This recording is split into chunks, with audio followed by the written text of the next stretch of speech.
In love na yan. Kimi, kinanta ang mga hit songs niya sa Showtime.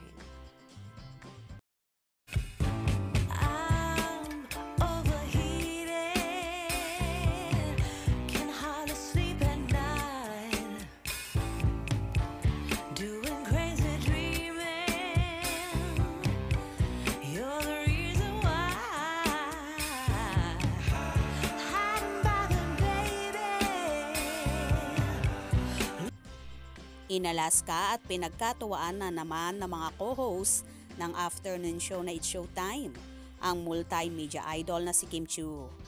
Isa sa segment na especially for you ng naturang show ay hit songs ang naging topic nila. Dito nga ay inalas ka na naman ni na Unkabogable Star Vice Ganda at Darren Espanto si Kim at sinasabing mga hit songs ha, kung saan sinabi pa ni Darren na Mr. Right at bawal lumabas.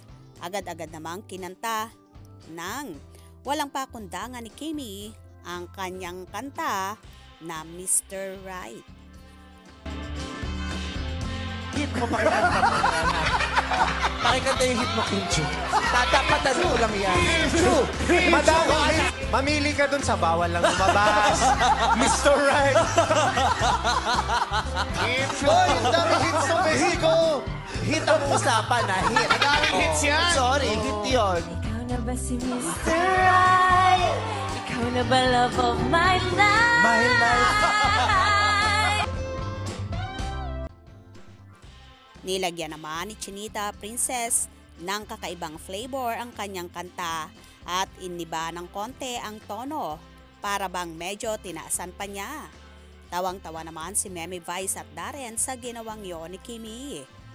Ganito nga kasaya ang naturang programa at alive na alive kapag nandun ang dalaga. Bukod kasi sa game na game ang actress sa lahat ng bagay. Hindi rin marunong mapikon sa mga kasamahan ang dalaga at nakikisakay na lang siya palagi. Kaya naman paborito siyang okrayin at biruin ang kanyang mga kasamahan. Pero in fairness, sa ganitong mga kalokohan, tuwang-tuwa ang mga madlang people lalo kay Kim na walang kaarte-arte at kakeme-keme kahit anong ipagawa sa kanya at sabihin ng kanyang mga co-host. Kaya naman marami talaga ang nagmamahal sa Chinita Princess. We love you, Kim. Kaya naman tumutok at huwag na huwag pahuhuli sa mga maiinit na kaganapan. Anong inyong magiging reaction sa bidyong ito? Comment below.